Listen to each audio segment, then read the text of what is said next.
আমার সাথে বলেন ইজি মেকিং সেন্টেন্সেস। আমরা এখানে নিচে দেখেন, এখানে কিছু ওয়ার্ড লিখেছি। আই মানে আমি, আমরা, তুমি, তোমরা, সে, ইহা, করিম, দে, তারা।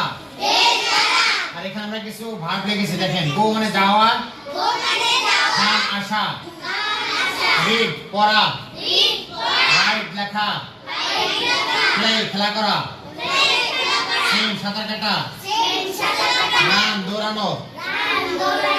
ধরেন আই ক্যান গো, আমি যেতে পারি। দেখেন এখানে ক্যান অর্থ কি? পারা। তাহলে আই ক্যান গো, আমি যেতে পারি।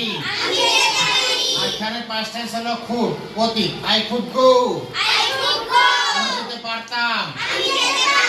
আই কুড গো, আমি যেতে পারতাম। আই শ্যাল গো, আমি যাব। শ্যাল অর্থ কি? ভবিষ্যৎ অর্থ দেবে, যাব। আবার দেখেন আই শুড গো, আমার যাওয়া উচিত। আই শুড গো, আমার যাওয়া উচিত।